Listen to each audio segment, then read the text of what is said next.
Magandang gabi, kaibigan. Halika, sumandal ka muna at magpahinga. Iwan muna natin sa labas ng pinto ang ingay ng maghapon. Dito, sa ating munting sandali, tahimik ang mundo. Huminga ka ng malalim, dahan-dahan, at pakawalan ng bigat sa iyong balikat. Ngayong gabi, dadalhin kita sa isang kwento ng kapayapaan. Isang kwento tungkol sa mga bagay na hindi nakikita ng mata, pero nararamdaman ng puso. Huwag kang mag-alala. Walang lungkot dito, kundi pag-asa lamang. Tulad ng isang binhi na tahimik na tumutubo sa ilalim ng lupa. Handa ka na bang pakinggan ang bulong ng hangin? Ang araw ay dahan-dahang humahalik sa kanluran ng Barrio Santa Rosario. Kulay dalandan ang langit. May halong lila. Ang hangin ay banayad na umiihip. Dala ang amoy ng tuyong damo at ang usok mula sa mga nagsisiga sa bakuran. Tahimik ang paligid, payapa. Ngunit sa di kalayuan, may ugong na pamilyar. Broom. Broom. Isang malaking truck ang dumaan, puno ng sako ng bigas. At sa gilid ng kalsada, matapos humupa ang alikabok, may isang lalaking naglalakad ng mabagal. Tsak, tsak, tsak. Tunog ito ng kaniyang lumang tsinelas na goma. Siya si Mang Esteban, nakayuko, simple, at tila malayo ang iniisip habang naglalakad pa uwi sa kaniyang maliit na mundo. Ang araw ay dahan-dahang humahalik sa kanluran ng Barrio Santa Rosario. Kulay dalandan ng langit, may halong lila. Ang hangin ay banayad na umiihip. Dala nito ang amoy ng tuyong damo at ang usok mula sa mga nagsisiga ng dahon sa bakuran. Tahimik ang paligid, ngunit sa di kalayuan, may ugong na pamilyar sa lahat. Isang malaking truck ang dumaan sa pangunahing kalsada. Puno ito ng sako ng bigas. Mabigat ang karga nito. Umuuga ang lupa sa bawat pag-ikot ng malalaking gulong. Ang alikabok ay tumaas, parang manipis na ulap na bumabalot sa dapit hapon. Sanay na ang mga taga-Barrio Santa Rosario sa tunog na ito. Araw-araw itong naririnig, mula madaling araw hanggang sa paglubog ng araw. Ito ang tunog ng tagumpay. Ito ang tunog ng negosyo ng pinakamayamang tao sa kanilang lugar, si Mang Esteban. Siya ang may-ari ng pinakamalaking trucking company sa buong probinsya. Ang kaniyang mga sasakyan ang nagdadala ng gulay, prutas, at bigas sa malalayong palengke. Sinasabing, kung wala ang kaniyang mga truck, titigil ang kalakalan sa bayan. Ganoon siya kayaman. Ganoon siya kaimpluwensya. Ngunit kakaiba ang katotohanan kapag nakita mo siya ng personal. Sa gilid ng kalsada, matapos humupa ang alikabok ng truck, may isang lalaking naglalakad. Mabagal ang kaniyang hakbang. Tsak, tsak, tsak. Tunog ito ng kaniyang lumang tsinelas na goma. Ang suot niya ay isang puting kamiseta. Luma na ito. Ang tela ay manipis na dahil sa dalas ng paglalaba. Ang kaniyang pantalon ay kupas na kulay abo, maluwag ng kaunti sa kaniyang baywang. Siya si Mang Esteban. Walang mag-aakala na siya ang may-ari ng mga higanting sasakyan na yun. Walang makintab na relo sa kaniyang bisig. Walang mamahaling sapatos. Walang dalang telepono. Tanging isang bayong nayari sa abaka ang kaniyang bitbit. Ang kaniyang buhok ay may pilak na ng panahon. Ang kaniyang mukha ay puno ng guhit ng karanasan. Ngunit ang kaniyang mga mata ay laging nakatuon sa lupa. O kaya naman ay sa malayo. Sa Barrio Santa Rosario, kilala ng lahat ang bawat isa. Alam nila kung sino ang nanganak. Alam nila kung sino ang nag-away. Alam nila kung ano ang ulam ng kapitbahay. Pero pagdating kay Mang Esteban, tila may pader na hindi nakikita. Naglakad siya patungo sa kaniyang bahay. Kung titingnan ang bahay na iyon, lalo kang magtataka. Ang inaasahan ng marami ay isang mansyon. Isang bahay na bato na may mataas na pader at bakal na tarangkahan. Isang bahay na may mga estatwa ng leon sa harap at garahe na kasya ang 5 kotse. Pero hindi ganoon ang bahay ni Mang Esteban. Ang kaniyang tahanan ay gawa sa kahoy. Luma na ang mga dingding. Ang pintura ay natutuklap na sa ilang bahagi na nagpapakita ng tunay na kulay ng narra sa ilalim. Ang bubong ay yero na bagamat maayos ay hindi bago. Walang malaking gate. Walang matataas na bakod na may bubog sa ibabaw. Ang tanging naghihiwalay sa kaniyang bakuran at sa kalsada ay isang hanay ng mga halamang gumamela. Pula ang mga bulaklak nito. Mayabong. Buhay na buhay. Sa harap ng bahay may ilang paso. Mga simpleng paso na gawa sa luwad. Nakatanim doon ang mga rosas at santan. Walang landscaping artist na nag-ayos nito. Halatang kamay lamang ng isang matanda ang nagtanim at nag-alaga. Tuwing umaga, nakikita siya ng mga kapitbahay. Nakatayo siya doon. Hawak ang isang lumang tabo. Dahan-dahan niyang dinidiligan ng bawat paso. Kinakausap niya ang mga bulaklak ng pabulong. Tila ba ang mga halamang iyon lamang ang kaniyang mga kaibigan?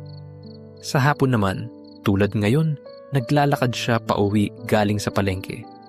Dumaan siya sa tapat ng tindahan ni Aling Cora. Ito ang sari-sari store na sentro ng balitaan sa baryo.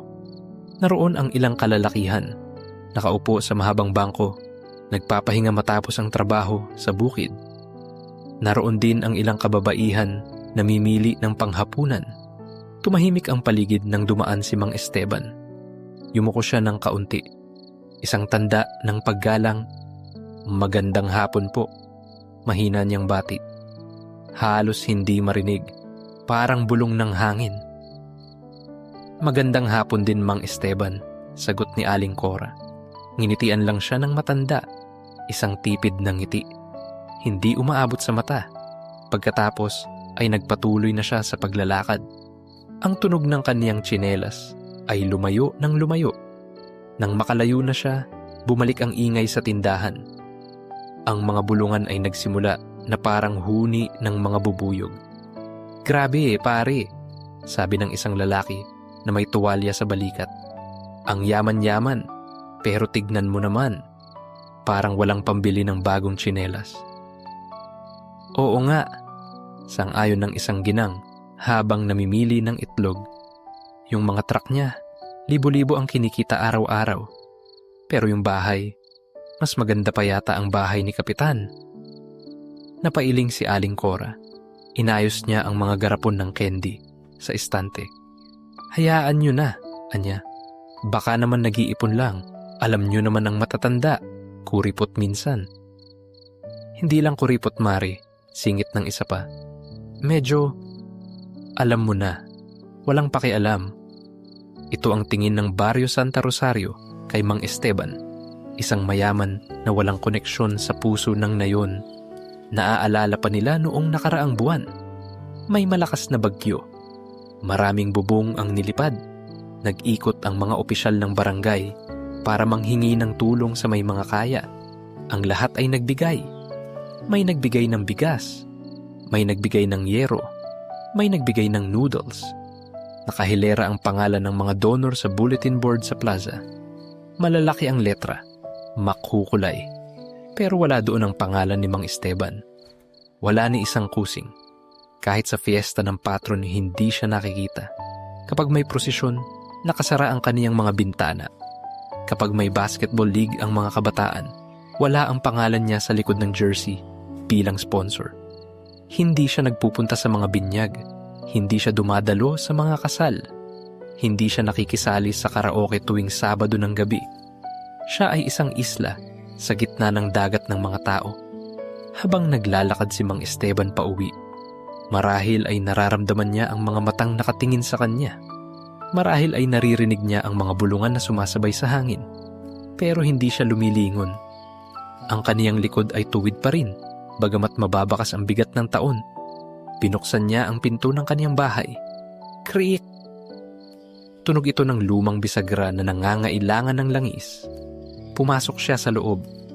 Madilim ang loob ng bahay dahil hindi pa siya nagsisindi ng ilaw. Ang amoy sa loob ay amoy ng lumang kahoy at floor wax. Malinis. Walang alikabok, pero tahimik. Sobrang tahimik.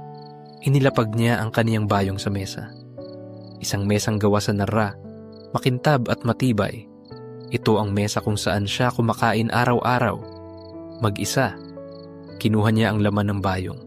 Isang pirasong bangus, 2 tumpok ng talbos ng kamote, at 3 pirasong kamatis. Ito ang kaniyang hapunan. Simple. Walang luho. Sinindihan niya ang lampara sa gitna ng mesa. Ang liwanag ay kulay ginto. Sumayaw ang mga anino sa dingding. Umupo muna siya sa isang tumba-tumba malapit sa bintana. Kikit. Kikit. Tumutunog ang sahig sa bawat pag-ugoy ng silya. Nakatingin siya sa labas, sa kalsada kung saan dumadaan pa rin ang ilang sasakyan. Mula sa kaniyang kinauupuan, tanaw niya ang ilaw ng mga kapitbahay. Naririnig niya ang tawanan ng pamilya sa kabilang bahay, ang tunog ng telebisyon, ang ingay ng mga kutsara at tinidor na tumatama sa plato. Buhay na buhay ang gabi sa Santa Rosario. Puno ng init ng pagsasamahan. Puno ng kwentuhan. Si Mang Esteban ay nakaupo lamang doon. Ang kaniyang mga kamay ay magkapatong sa kaniyang tiyan. Ipinikit niya ang kaniyang mga mata. Sa isip ng mga taga-baryo, siya ay isang matandang madamot. Isang bilyonaryo na nakatira sa kubo. Isang taong ang puso ay kasing tigas ng semento ng kalsada. Sayang. Madalas nilang sabihin, sayang ang yaman kung hindi marunong makisama. Hindi nila alam, hindi nila nakikita. Sa ilalim ng lumang kamiseta, may pusong tumitibok ng mahinahon. Sa likod ng mga matang laging nakayuko, may isip na puno ng alaala. Tumayo si Mang Esteban. Dahan-dahan, pumunta siya sa kusina para magluto. Ang tunog ng paghiwa niya ng kamatis ay mabagal at maingat. Tok, tok, tok. Sa bawat hiwa, tila may ritual siyang ginagawa. Isang sagradong oras ng pag-iisa. Ang usok ng niluluto niyang sinigang ay umikot sa ere. Mabango. Mapasimuyong asim na nagpapaalala ng tahanan. Nang gabing iyon, habang kumakain siya, nang mag-isa sa ilalim ng ilaw ng lampara, muling dumaan ang isang truck ng kaniyang kumpanya sa kalsada. Broom. Yumanig ng kaunti ang kaniyang baso ng tubig. Tiningnan niya ito. Pinanood niya ang tubig na gumalaw at muling tumahimik. Sa labas, ang baryo ay patuloy sa paghuhusga, patuloy sa pagtataka, patuloy sa pagbuo ng mga kwento tungkol sa matandang mayaman na walang puso. Pero si Mang Esteban, siya ay tahimik lang. Para siyang isang malalim na balon sa gitna ng bukid. Ang nakikita lang ng tao ay ang madilim na butas sa ibabaw. Walang nakakaalam kung gaano ito kalalim. Walang nakakaalam kung gaano kalamig at kalinis ang tubig sa ilalim. Hinugasan niya ang kaniyang pinagkainan. Pinatay ang ilaw. Ang kadiliman ay bumalot sa lumang bahay. Ang mga gumamela sa labas ay yumuko sa pagtulog. Ang mga santan ay tumigil sa pagwagayway. Sa baryo Santa Rosario, ang lahat ay natutulog na may kasamang pamilya. Ang mga bata ay katabi ang kanilang ina. Ang mga ama ay katabi ang kanilang asawa. Si Mang Esteban ay humiga sa kaniyang kawayang kama. Ang unan ay malambot. Ang kumot ay amoy araw. Wala siyang katabi. Walang bumubulong ng good night. Tanging ang huni ng kuliglig ang kaniyang kasama. Krii. Krii. At sa katahimikang iyon, nagsimula ang isa na namang gabi sa buhay ng taong nasa gitna ng lahat, ngunit nananatiling nasa gilid lamang. Isang anino sa liwanag ng buwan. Isang kwentong hindi pa nababasa ng kahit sino sa Santa Rosario. Ang umaga sa baryo Santa Rosario ay nagsisimula bago pa man sumikat ang araw. Malamig ang simoy ng hangin. May manipis na hamog na nakadapo sa mga dahon ng saging. Ang hamog ay parang maliliit na perlas. Nagniningning ito sa ilalim ng maputlang liwanag ng buwan na papawala na. Tiktilaok, ang tilaok ng manok ang gumising sa katahimikan. Isa-isa, nagsimulang magbukas ang mga bintana. May maririnig na kalansing ng mga kaldero. May amoy ng kape na humahalo sa amoy ng basang lupa. Ngunit sa dulo ng baryo, sa isang kalsadang hindi semento, may ibang klase ng paggising ang nagaganap. Naroon ang isang lumang istruktura. Isa itong tindahan. Ang dingding ay gawa sa pinagtagpi-tagping kahoy. Ang bubong ay yero na may kalawang na sa mga gilid. Walang magarbong pintura. Walang makulay na ilaw. Walang malaking signboard na nagsasabi ng pangalan nito. Para sa mga dayuhan, isa lamang itong bodega. Luma. Walang pansin. Ngunit para sa mga taga Santa Rosario, ito ang puso ng kanilang pag-asa. Tinatawag nila itong ang bigasan sa dulo. Hindi pa man sumisilip ang haring araw, may nakapila na sa labas. Hindi sila naguunahan. Walang tulakan. Walang sumisigaw. Tahimik silang nakatayo. Ang iba ay nakaupo sa malalaking bato sa gilid ng daan. Ang iba ay may dalang payong, handa sakaling umambon. Sino sila? Nariyan si Aling Nena. Isang biyuda. Labandera siya sa kabilang bayan. Ang kaniyang mga kamay ay puti at kulubot dahil sa babad sa sabon. Nariyan si Mang Tonyo, mangingisda. Ang kaniyang balat ay sunog sa araw. Ang kaniyang mga mata ay pagod, ngunit may ningning ng pag-asa ngayon. Nariyan si Marites, isang solong ina na may 3 maliliit na anak. Ang kaniyang bunso ay karga-karga niya, natutulog pa sa kaniyang balikat. Lahat sila ay naghihintay. May dalang mga eco bag na luma. May dalang mga basket na yari sa ratan. Ang iba ay may hawak lamang na malinis na sako ng harina na ginawang bag. Bumukas ang pinto ng tindahan. Creak! Lumabas ang isang lalaki. Si Cardo. Siya ang katiwala ng bigasan. Simple lang ang suot niya. T-shirt na puti at pantalon na maong. Nakangiti siya. Magandang umaga po sa inyong lahat. Bati ni Cardo. Ang boses niya ay malumanay. Walang halong yabang. Magandang umaga rin, Cardo. Sagot ng mga nakapila. Nagsimula ang proseso. Walang listahan ng pangalan na kailangang pirmahan. Walang identification card na kailangang ipakita. Walang picture taking para sa Facebook. Walang politiko na nakakamay. Walang microphone. Ang bawat isa ay lumalapit sa bintana ng tindahan. Inaabot nila ang kanilang lalagyan. Shh! Shh! Ito ang tunog ng bigas na dumudulas mula sa takalan papunta sa bag. Maputi ang bigas, mabango. Hindi ito yung bigas na durog o luma na amoy ipis. Ito ay sinandoming. Mataas ang kalidad, buo ang mga butil. 2 kilo para sa maliliit na pamilya, 3 kilo para sa malalaki. Wala silang binabayaran, libre. Salamat, Cardo, sabi ni Aling Nena habang yakap ang kaniyang bag ng bigas. Parang yakap niya ang isang kayamanan. Ang init ng bigas ay tumatagos sa tela, dumadapo sa kaniyang dibdib. Ingat po kayo, nanay, sagot ni Cardo. Ganoon lang, walang seremonya, walang mahabang talumpati. Habang naglalakad pa uwi ang mga tao, doon nagsisimula ang mga kwentuhan. Ang usapan ay laging bumabalik sa isang misteryo. Isang misteryo na bumabalot sa bigasan sa dulo. Sino ang may-ari nito? Siguro, si Mayor ang nagpapadala nito.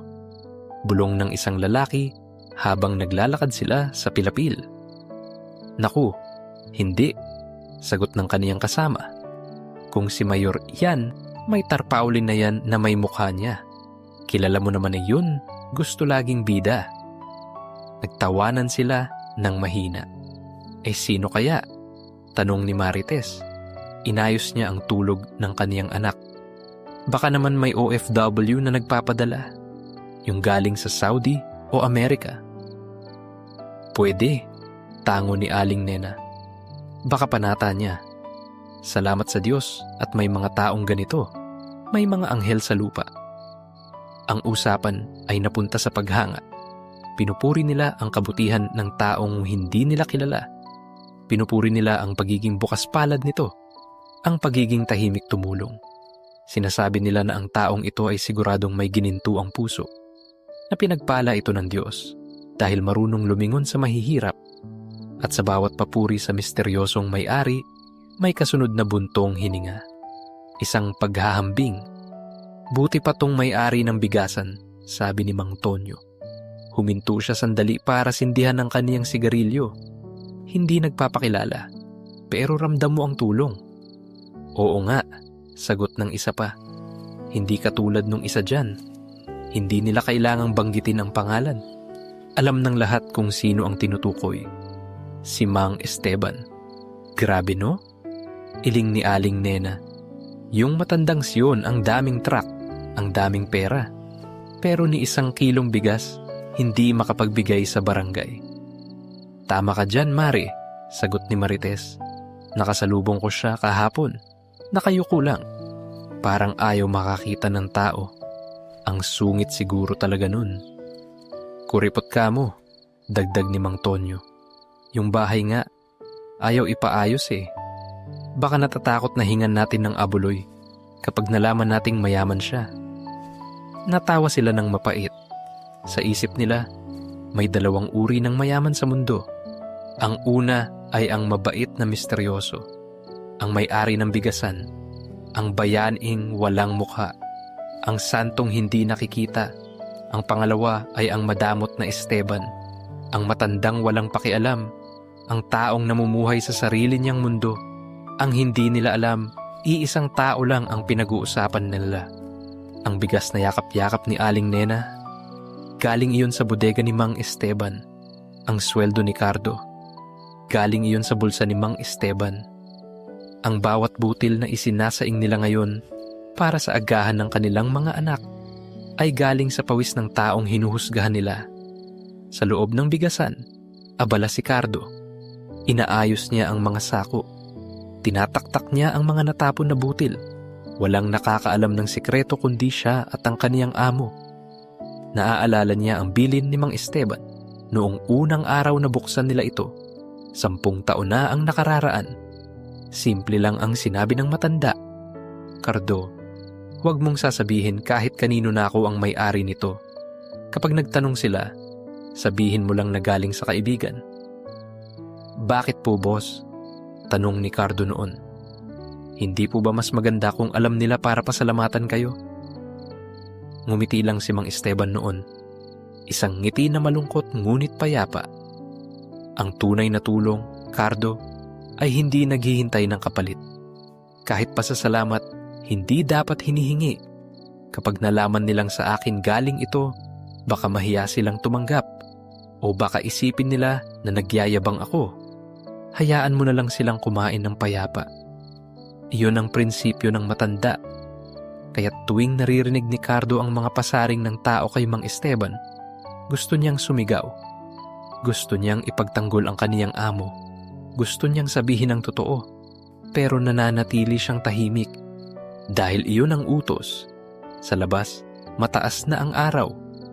Wala na ang hamog. Ang lamig ay napalitan na ng init. Naglalakad na ang mga bata papuntang paaralan. Ang mga mangingisda ay naghahanda na ng kanilang mga lambat. Ang baryo ay gising na. Ang amoy ng sinaing ay nagsisimulang kumalat sa hangin. Sa bawat bahay na may usok na lumalabas sa tsimenya, may bigas ni Mang Esteban na niluluto. Sa bahay ni Aling Nena, masaya ang kaniyang mga apo. May mainit na kanin, may pritong tuyo.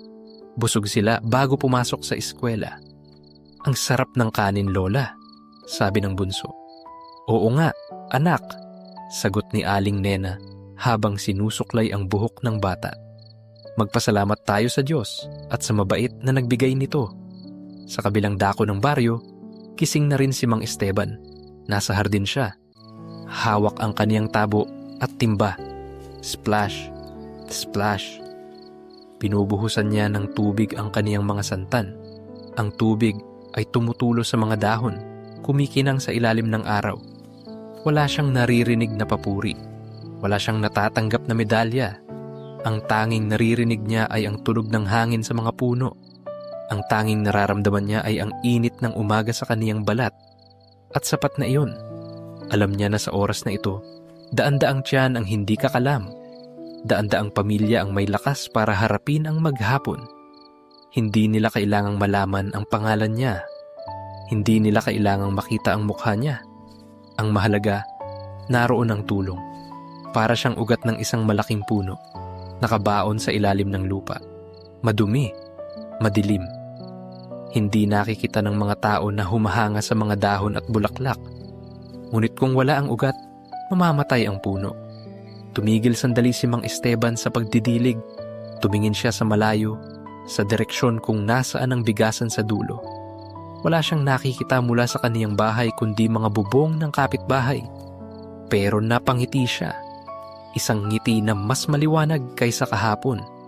Isang ngiti ng taong may sikretong nagpapasaya sa kanya. Bumalik siya sa loob ng bahay. Isinara ang pinto ng dahan-dahan. Klag. Sa labas, patuloy ang buhay. Patuloy ang kwentuhan. Patuloy ang paghanga sa misteryosong anghel at ang pag-iling sa kuripot na matanda. Ang hangin ay umihip muli. Tinatangay ang mga dahon sa bakuran ni Mang Esteban. Nagdadala ng mga kwentong hindi kailanman binibigkas ng bibig, kundi dinidinig lamang ng puso. Ang kabutihan, minsan, ay parang hangin. Hindi mo nakikita, ngunit ito ang bumubuhay sa iyo. Ang hapon ay dumating sa Barrio Santa Rosario nang hindi nagmamadali. Dahan-dahang nagbago ang kulay ng langit. Mula sa matapang na asul, ito ay naging mapusyaw na ginto. Pagkatapos, humalo ang kulay rosas at lila sa gilid ng mga ulap. Ang init ng araw ay unti-unting humupa. Ang hangin ay naging mas presko. Dala ang amoy ng sinaing mula sa mga kusina ng magkakapit bahay. Sa oras na ito, ang ritmo ng buhay ay bumabagal. Ang mga bata ay umuwi na mula sa paglalaro ng patintero sa kalsada. Ang mga manok ay nagsisimula ng humanap ng kanilang mapupugaran sa mga sanga ng puno. Ang mga tricycle ay bihira na ring dumaan. Sa loob ng kaniyang tahimik na bahay, binuksan ni Mang Esteban ang lalagyan ng bigas. Kaskas. Tunog ito ng kaniyang kamay na sumasandok sa ilalim ng tapayan. Wala nang laman. Ubos na ang kaniyang bigas. Nakalimutan niyang bumili kanina sa palengke dahil sa bigat ng iniisip. Napabuntong hininga siya ng mahina. Kailangan niyang lumabas. Kailangan niyang pumunta sa tindahan. Nagpalit siya ng tsinelas. Kinuha niya ang kaniyang lumang bayong. Lumabas siya ng pinto at muling hinarap ang mundo. Sa kaniyang paglalakad napansin niya ang pagbabago ng paligid. Ang mga anino ay mahahaba na. Ang mga puno ng akasya sa gilid ng daan ay tila mga higanteng nagbabantay sa katahimikan ng gabi. Ang kaniyang destinasyon ay ang bigasan sa dulo. Ito ay isang kakaibang pakiramdam para sa kanya. Siya ang nagpupuno ng laman ng tindahang iyon buwan-buwan. Siya ang dahilan kung bakit may nakakakain ang daan-daang tao. Ngunit ngayon, siya ay pupunta doon bilang isang simpleng mamimili. Walang espesyal na trato. Walang karpet na pula. Isa lamang siyang matandang gutom na nangangailangan ng maisasaing. Nang dumating siya sa tindahan, kakaunti na lang ang tao. Patapos na ang operasyon ni Cardo para sa araw na ito. Nagwawalis na siya ng mga natapong butil sa sahig. Ang amoy ng bigas ay matapang at mabango. Amoy ito ng kasaganahan na nakabalot sa simpleng anyo. May isang ginang na nakatayo sa harap ng istante, si Aling Soling. Siya ay isang mananahi sa bayan. Kilala siya sa pagiging relihiyoso at mahinahon magsalita. May suot siyang salamin na may tali sa leeg. Hawak niya ang isang maliit na supot ng bigas. Napatingin siya nang pumasok si Mang Esteban. Tumigil sandali ang pagwawalis ni Cardo. Nagkatitigan sila ng kaniyang amo. Sa mga mata ni Cardo, nandoon ang gulat. Ngunit mabilis itong napalitan ng pagkaunawa. Tumangulang si Mang Esteban. Isang tango na nagsasabing, "Tratuhin mo ako tulad ng iba." Pumila si Mang Esteban sa likod ni Aling Soling. Tahimik ang loob ng tindahan.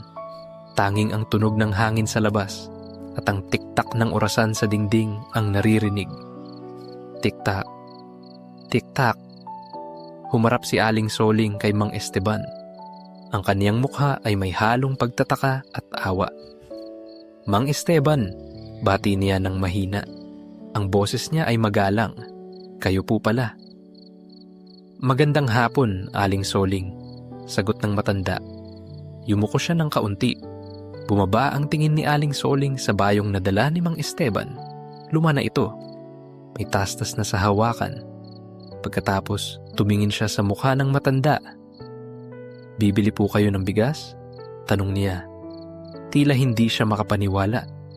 "Opo," maikling sagot ni Mang Esteban. "Naubusan po sa bahay." Nagkaroon ng katahimikan sa pagitan nila. Isang katahimikan na puno ng mga salitang hindi binibigkas. Sa isip ni Aling Soling, naroon ang mga tanong ng buong baryo. Bakit ang yaman-yaman niya pero dito siya bumibili? Bakit parang hirap na hirap siya? Bakit hindi siya tumutulong sa iba gayong marami naman siyang pera? Hindi niya napigilan ang kaniyang sarili. Nagsalita siya muli. Ngunit sa pagkakataong ito, mas malambot ang kaniyang tono. Hindi ito pasigaw. Hindi ito panghuhusgan na may halong galit. Ito ay panghuhusgan na may halong panghihinayang. "Alam niyo po, Mang Esteban," panimula niya. Lumapit siya ng kaunti. Napakabait ng may-ari ng bigasan na ito. Biruin niyo, araw-araw nagpapakain siya ng mga mahihirap na tulad namin. Nanatiling tahimik si Mang Esteban. Nakikinig lamang siya. Minsan po, pagpapatuloy ni Aling Soling, tumingin siya sa mga mata ng matanda. "Naisip ko lang, kayo po, napakapalad ninyo. Ang dami ninyong sasakyan. Ang laki ng negosyo ninyo." Huminga siya ng malalim. Baka lang naman gusto ninyong gumaya sa may-ari nito? Kahit kaunti lang po. Malaking bagay na yon sa aming mga taga-baryo. Ang mga salita ay lumutang sa hangin. Mabigat ang kahulugan ng mga ito. Para itong isang banayad na sampal. Isang paalala sa kung ano ang tingin ng tao sa kanya. Sa sulok, napatigil si Cardo. Gusto niyang magsalita. Gusto niyang sabihin, "Aling Soling, siya ang may-ari nito. Siya ang tinutukoy ninyong mabait." Ngunit tiningnan siya ni Mang Esteban. Isang sulyap lang. At naintindihan ni Cardo na kailangan niyang manahimik. Humarap si Mang Esteban kay Aling Soling. Wala siyang ipinakitang galit. Walang inis. Walang pagtatanggol sa sarili. Ang kaniyang mukha ay nanatiling payapa. Tulad ng lawa na hindi kayang guluhin ng kahit anong bato. Ngumiti siya. Isang angiti na tila galing sa isang lugar na malayo at tahimik. "Aling Soling," aniya sa mababang boses. Ang boses niya ay parang tunog ng kawayan na humahampas sa hangin. Ang bawat tao ay may kani-kaniyang paraan ng paglalakad sa mundo. Napakunot ang noo ni Aling Soling. Hindi niya agad naintindihan. Nagpatuloy si Mang Esteban. "May mga bulaklak na namumukadkad para makita ng lahat. Matitingkad, makukulay, nakakaagaw ng pansin." Tumingin siya sa labas, kung saan nagsisimula ng dumilim. Pero may mga ugat din sa ilalim ng lupa. Hindi sila nakikita. Madilim doon, tahimik. Pero kung wala sila, walang bulaklak na mabubuhay. Tinitigan niya si Aling Soling nang may kababaang loob. Ang Diyos lang po ang tunay na nakakaalam ng intensyon ng puso. Hindi kailangan ng palakpak para maging totoo ang isang bagay. Natahimik si Aling Soling. Ang mga salita ni Mang Esteban ay hindi matalim. Hindi ito panunumbat. Ngunit tumagos ito sa kaniyang dibdib. May kung anong bigat ang naramdaman niya. Isang uri ng hiya na hindi niya maipaliwanag. "Pasensya na po," mahina niyang sabi. Yumuko siya. "Paalala lang naman po ang sa akin." "Naiintindihan ko po," sagot ni Mang Esteban. "Salamat sa paalala." Lumapit si Mang Esteban kay Cardo. 5 kilo, Cardo. Yung sinandomeng, utos niya. Kumuha si Cardo ng supot. Nanginginig ng kaunti ang kaniyang kamay habang nagsasandok ng bigas. Alam niyang binibili ng kaniyang amo ang sarili nitong bigas. Nag-abot ng pera si Mang Esteban. Tinanggap ito ni Cardo. Ito ang laro nila. Ito ang kasunduan. Walang special treatment. "Salamat po," sabi ni Cardo. "Salamat din," sagot ni Mang Esteban. Binitbit niya ang bigas. Mabigat ito, pero sanay na ang kaniyang mga braso. Lumabas siya ng tindahan. Si Aling Soling ay nakatayo pa rin sa labas. Tila may malalim na iniisip. Pinanood niya ang paglayo ng matanda Ang anino ni Mang Esteban ay humalo na sa dilim ng gabi. Ang kaniyang puting kamiseta na lang ang bahagyang naaaninag sa ilalim ng ilaw ng poste. Tsak! Tsak! Tsak! Ang tunog ng kaniyang tsinelas ay naging ritmo ng gabi. Habang naglalakad siya pauwi, naramdaman ni Mang Esteban ang bigat ng bigas sa kaniyang kamay. Pero mas magaan ang pakiramdam ng kaniyang puso. Wala siyang kailangang patunayan. Ang mundo ay maaaring maging maingay sa kanilang mga opinyon. Maaari silang magdikta kung ano ang tama at kung ano ang dapat. Pero sa kaniyang puso, may katahimikan na hindi nila kayang basagin. Dumaan ang isang banayad na hangin. Hinaplos nito ang mga puno ng niyog. Ang mga dahon ay sumayaw ng marahan. Swish! Tila ba sinasabi ng hangin na, ayos lang ang lahat. Nakarating siya sa kaniyang bahay. Binuksan niya ang pinto at pumasok sa loob. Ang katahimikan ng kaniyang tahanan ay sumalubong sa kaniya tulad ng isang matalik na kaibigan. Inilagay niya ang bigas sa tapayan. Ngayon, may makakain na siya. Ngayon, may laman na ang kaniyang sisidlan. Umupo siya muli sa kaniyang tumba-tumba. Sa labas, ang buwan ay nagsimulan ng magpakita. Isang pilak na karit sa langit. Naalala niya ang mukha ni Aling Suling. Naalala niya ang awa sa mga mata nito. Hindi siya nagalit. Sa halip, naawa rin siya. Naawa siya sa mundo na laging naghahanap ng ebidensya bago maniwala. Hayaan mo na, Esteban, bulong niya sa sarili. Ipinikit niya ang kaniyang mga mata. Ang gabi ay lumalim. Ang mga bituin ay nagningning. Maliliit na ilaw na nagbabantay sa isang baryo na puno ng mga taong gising at sa isang taong tulog na sa kaniyang payapang katotohanan. Minsan, ang pinakamalakas na sigaw ay ang pananahimik ng isang pusong nakakaalam ng kaniyang halaga. Lumipas ang mga buwan ng tahimik at walang pagbabago sa Barrio Santa Rosario. Ang panahon ng tag-ulan ay dumating na. Ang mga kalsadang maalikabok tuwing hapon ay naging maputik at basa. Ang mga dahon ng saging sa gilid ng daan ay laging makintab dahil sa patak ng tubig.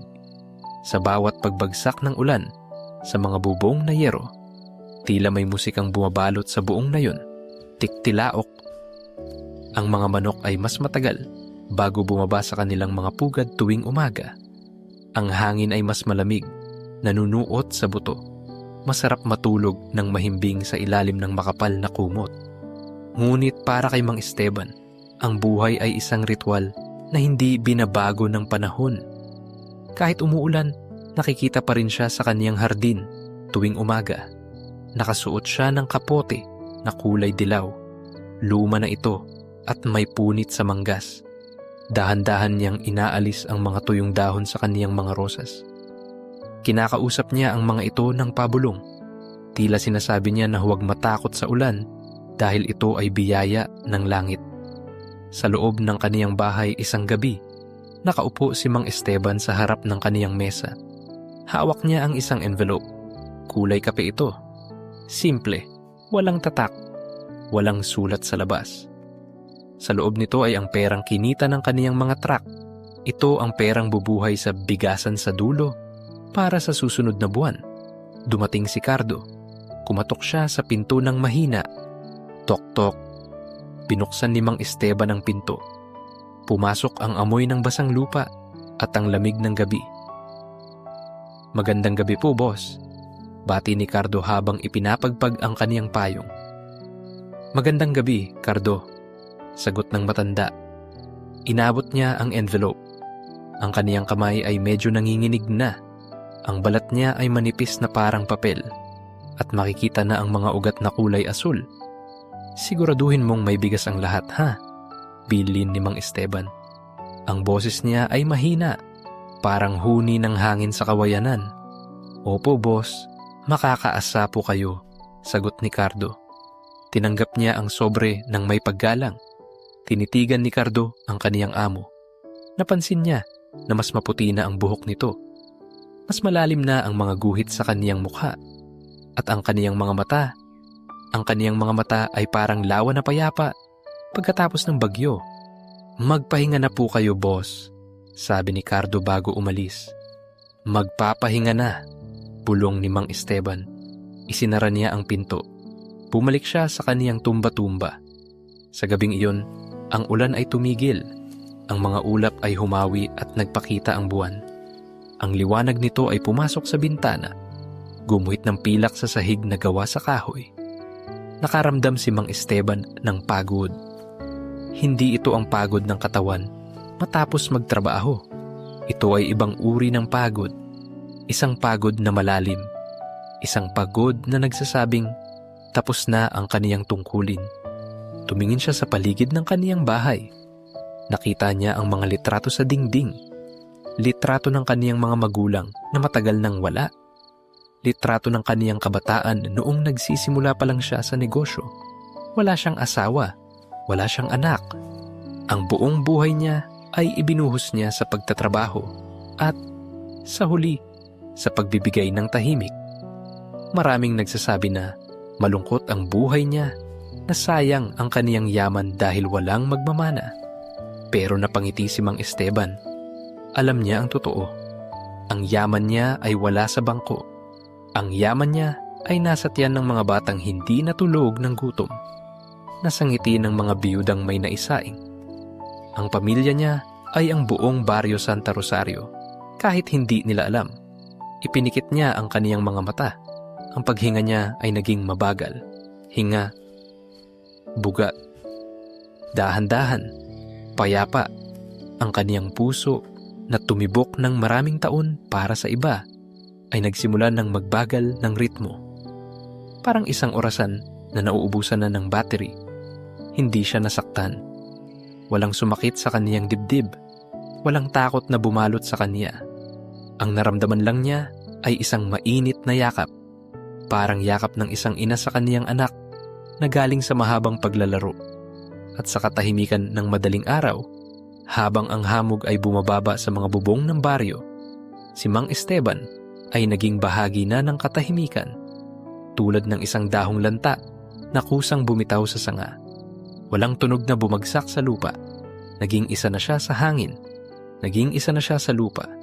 Kinabukasan sumikat ang araw na may dalang kakaibang lungkot. Ang langit ay kulay asul. Pero may kalamigan ng hangin. Sa dulo ng baryo, nagsimulang magdatingan ang mga tao. Kruk. Kruk. Tunog ito ng mga paang naglalakad sa graba. Nariyan si Aling Nena. Nariyan si Mang Tonyo. Nariyan ang mga suki ng bigasan sa dulo. Unang araw ng buwan. Araw ng bigayan, nakapila sila ng maayos. May mga dalang basket at bayong. Nagkukwentuhan sila tungkol sa ulam kagabi, tungkol sa tsismis sa kanto, tungkol sa presyo ng isda. Pero habang tumataas ang araw, napansin nila ang isang bagay. Sarado ang tindahan. Ang malaking kandado ay nakasabit pa rin sa pinto. Walang usok ng kape. Walang tunog ng walis tingting. Wala si Cardo. Bakit kaya sarado? Tanong ng isang ginang. Tanghali na Baka na late lang si Cardo. Sagot ng isa pa. Baka may inasikaso. Naghintay sila. 10 minuto, 20 minuto, 1 oras. Nagsimulang magkaroon ng bulungan. May halong pag-aalala. May halong pagkabahala. Paano na ang isasaing nila ngayong araw? Baka wala ng pondo ang may-ari. Hula ng isang matanda. Huwag naman sana, sagot ni Aling Nena. Ito na lang ang inaasahan natin. Maya-maya pa, may dumating na sasakyan. Hindi ito truck ng bigas. Ito ay isang simpleng jeep. Bumaba si Cardo, pero hindi siya nakasuot ng kaniyang pambahay na damit. Nakasuot siya ng puting polo. Malinis. Planchado. Sa kaniyang braso, may nakatali na itim na piraso ng tela. Tumahimik ang lahat. Ang ingay ng kwentuhan ay namatay. Ang tanging naririnig ay ang tunog ng makina ng jeep na pinatay na rin ni Cardo. Lumapit si Cardo sa mga tao. Ang kaniyang mga mata ay pula at mugto. Halatang galing siya sa pag-iyak. Magandang umaga po sa inyong lahat, bati niya. Ang boses niya ay basag. Cardo, anong nangyari? Tanong ni Aling Nena. Lumapit siya at hinawakan ang braso ng lalaki. Bakit may itim ka? Huminga ng malalim si Cardo. Tumingin siya sa mga mukha ng kaniyang mga kababaryo. Nakita niya ang pag-aalala sa kanila. Ikinalulungkot ko po, simula ni Cardo. Sarado po muna ang bigasan ngayon. Bakit? Tanong ng marami. Wala na po ang ating sponsor. Mahinang sagot ni Cardo. Tumulo ang luha sa kaniyang pisngi. Pumanaw na po siya kagabi. Isang malaking katahimikan ang bumalot sa paligid. Mas tahimik pa kaysa sa gabi. Sino? Sino siya? Lakas loob na tanong ni Mang Tonyo. Para naman mapuntahan namin ang burol. Para makapagpasalamat kami. Pinunasan ni Cardo ang kaniyang luha gamit ang likod ng kaniyang palad. Panahon na. Wala na ang nagbabawal sa kanya. Kailangan na nilang malaman ang katotohanan. Tumingin siya ng diretso sa mga tao. Si Mang Esteban po. Aniya. Parang tumigil ang pag-ikot ng mundo. Si Aling Nena ay napahawak sa kaniyang bibig. Si Mang Tonyo ay napabitaw sa kaniyang sigarilyo. Ang mga tao ay nagkatinginan. Si Mang Esteban? Ulit ng isang babae. Yung may-ari ng truck? Yung masungit? Umiling si Cardo. Hindi siya masungit, sagot niya ng may diin, pero malumanay. Siya po ang nagpapadala ng bigas dito sa loob ng 10 taon. Siya ang bumibili ng gamot kapag may nagkakasakit sa inyo at lumalapit sa akin. Siya ang nagpaayos ng bangka mo, Mang Tonyo, noong nasira ng bagyo. Napatingin si Mang Tonyo sa kanyang mga paa. Naalala niya ang anonymous donor na nagbigay ng kahoy at katig. Ayaw niyang ipaalam. Patuloy ni Cardo. Ang boses niya ay naging mas matatag.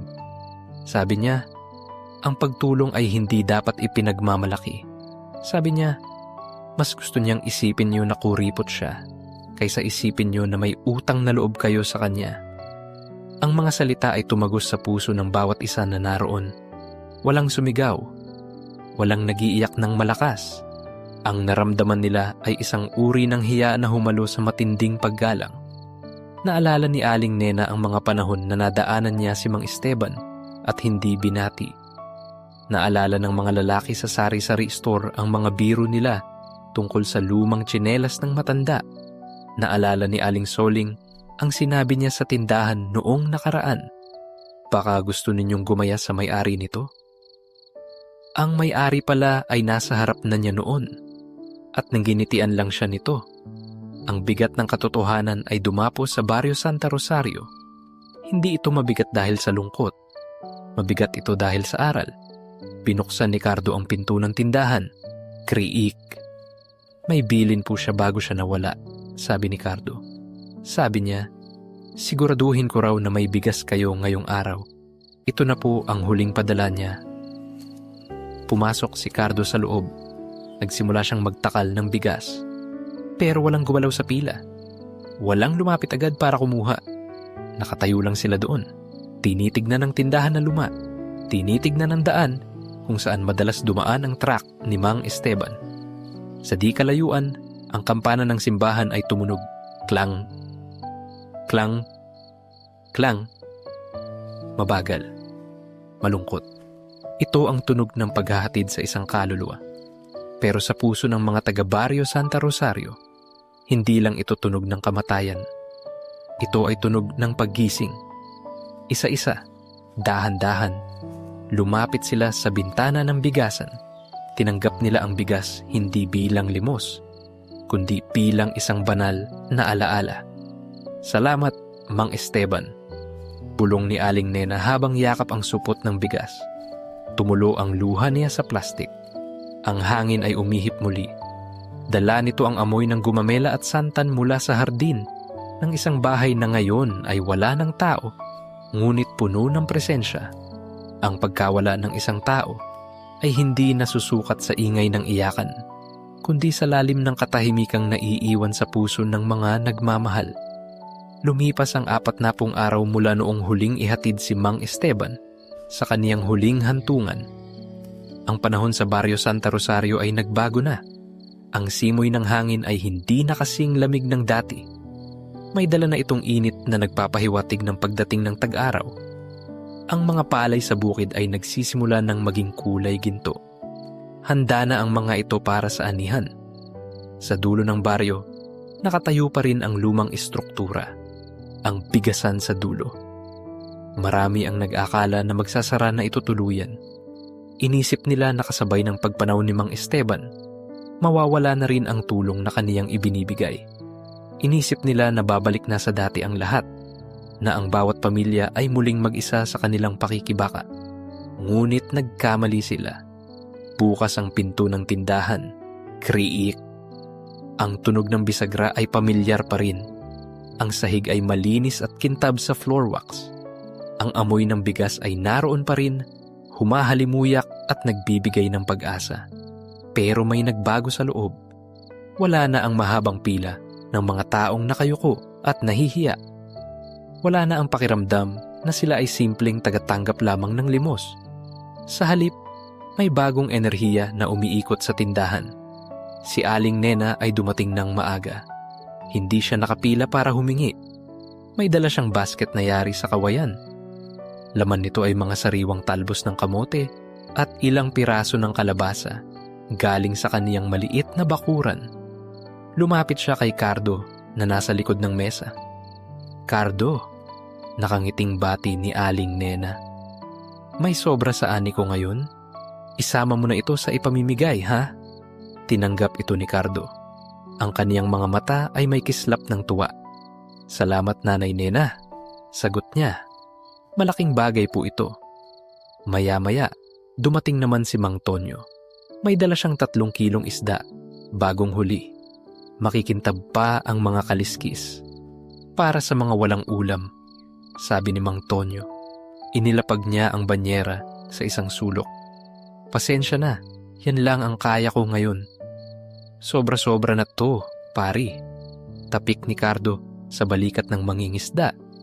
Ganito ang naging bagong ritmo ng bigasan sa dulo. Ang binhi na itinanim ni Mang Esteban ay hindi namatay kasama niya. Bagkus, ito ay lumago. Nag-ugat ito sa puso ng mga taga-baryo Santa Rosario. Ang tindahan ay naging tagpuan hindi lang ng pangangailangan, kundi ng pagtutulungan. Ang mayroon ay nagbibigay, ang wala ay tumatanggap. At kapag nagkaroon sila, sila naman ang nagbibigay. Walang listahan, walang sumbatan. Isang tahimik na kasunduan ng pagmamahalan. Sa labas ng tindahan, may isang binatilyo na may hawak na pinsel. Siya ay estudyante sa high school. Tahimik siyang nagpipinta sa dingding na kahoy ng bigasan. Wala siyang hinihinging bayad. Kusa niya itong ginagawa tuwing hapon pagkatapos ng klase. Ang ipinipinta niya ay hindi mukha ni Mang Esteban. Alam ng lahat na ayaw ng matanda ng ganoon. Ayaw niya ng rebulto. Ayaw niya ng pangalan sa lapida na malaki. Kaya ang ipinipinta ng binatilyo ay isang pares ng kamay. Mga kamay na bukas. Nakaabang sumalo. At sa gitna ng mga palad, may tumutubong uhay ng palay. Ang mga kulay ay malambot, dilaw, lontian, kayumanggi. Kapag tinatamaan ito ng sikat ng araw tuwing dapit hapon, parang gumagalaw ang larawan. Parang buhay. Isang hapon, habang patapos na ang binatilyo sa kanyang obra, dumaan si Aling Soling. Tumigil siya. Pinanood niya ang bawat haplos ng pinsel. Swish. Swish. Naalala niya ang huling pag-uusap nila ni Mang Esteban. Naalala niya ang sinabi nito tungkol sa mga ugat sa ilalim ng lupa. Napaluha si Aling Soling, pero hindi ito luha ng lungkot. Ito ay luha ng paghilom. Lumapit siya sa pader. Hinaplos niya ang ipinintang palay. Napakaganda. Bulong niya. Salamat po, sagot ng binatilyo. Para po ito sa kanya at para sa atin. Para sa atin. Tama ang bata. Ang alaala ni Mang Esteban ay naging pag-aari na ng lahat. Hindi na siya ang mayaman na tagalabas.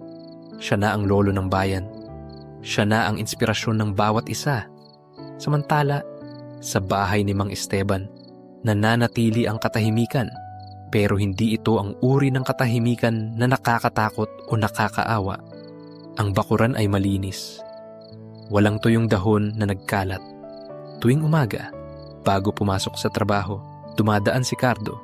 Dinidiligan niya ang mga rosas at santan. Splash! Splash! Ang mga bulaklak ay namumukadkad pa rin ng masigla, pula, rosas, puti. Ang mga kapitbahay na dati ay umiiwas tumingin sa bahay na yun, ngayon ay tumitigil sandali sa tapat ng bakod. Tinitingnan nila ang hardin. Ang ganda ng mga bulaklak ni Mang Esteban, sasabihin ng isa. Oo nga, sasagot naman ng kasama. Parang nakangiti sila. Minsan, may mga batang naglalaro sa tapat ng bahay. Dati, takot silang lumapit doon. Sabi nila, may masungit na matanda. Ngayon, nauupo sila sa damuhan sa labas ng bakod, nagkukwentuhan, tumatawa. Ang bahay ay tila naging isang dambana ng kapayapaan. Isang gabi, maliwanag ang buwan. Bilog na bilog ito sa langit. Ang liwanag nito ay tumatanglaw sa buong baryo. Naglakad si Aling Nena kasama ang kaniyang apo na si Bimbo. Pauwi na sila galing sa bigasan. May dala silang konting bigas at gulay. Napadaan sila sa harap ng tindahan. Tumigil si Bimbo. Tumingala siya sa mural sa dingding. Ang mga kamay sa pinto ay parang nagniningning sa ilalim ng liwanag ng buwan. Lola, tanong ng bata. Ang boses niya ay puno ng inosenteng kuryosidad. Bakit po walang mukha yung tao sa drawing? Napangiti si Aling Nena. Hinawakan niya ang kamay ng kaniyang apo. Ang kamay niya ay magaspang pero mainit. Ang kamay ng bata ay malambot at maliit. Alam mo, apo, simula niya. Ang boses niya ay malambing, parang hinehele ang gabi. Ang tunay na kabutihan kasi, hindi kailangan ng muka. Tumingin si Bimbo sa kaniyang lola. Bakit po?